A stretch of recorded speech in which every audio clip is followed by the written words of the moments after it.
Hey guys, it's Randy with Cummings & Company Realtors, and I wanted to share with you some of the hidden costs of selling your home. A lot of people think that it's just about the commission. It is not just about the commission.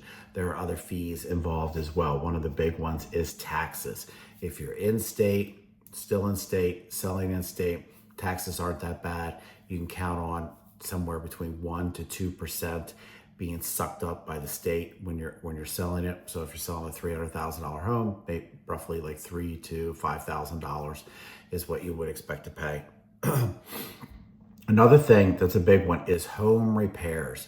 This is why it is so very vital that we meet as early as possible during the transaction, because when we meet, we'll go through the house and I'll be able to pinpoint for you things that buyers are going to see, buyers are going to want fixed, buyers are going to want repaired, whatever the case may be.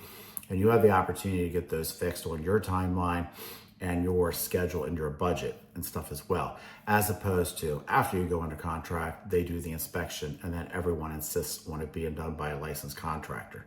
So you could typically even do the repairs yourself if you feel qualified to do that. Another expense is definitely the moving expenses.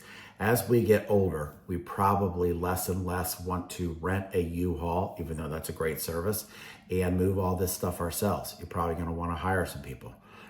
Definitely, a good idea and everything like that. I've never hired anybody yet, but if I ever move out of this place, I definitely will.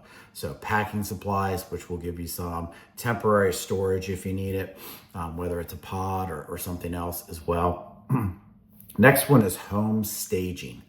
You definitely want to make sure that your home is staged. We provide that as well, but if you're looking for professional staging where they actually bring the furniture in, that's going to cost you somewhere in the neighborhood of like $1,500 to $2,500, depending upon how many rooms you're staging, how much you need, etc.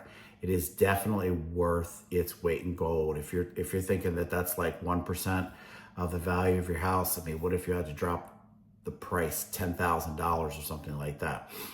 Staging can help you not have to do that. And then the last one is overlap costs. If you are if you're buying and then selling second, you may have a little bit of overlap costs. You may actually have two mortgages at the same time. So all of these fun things can be avoided with just a little bit of planning. So when we reach out to you and we say, hey, let's just have a quick meeting and plan this out a little bit, please don't be so resistant. We're trying to save you money in the long run. And if you're moving out of state or something like that, we can give you some tips that'll save you about 8% in taxes and stuff if you follow our tips. Hope this helps. Give us a call.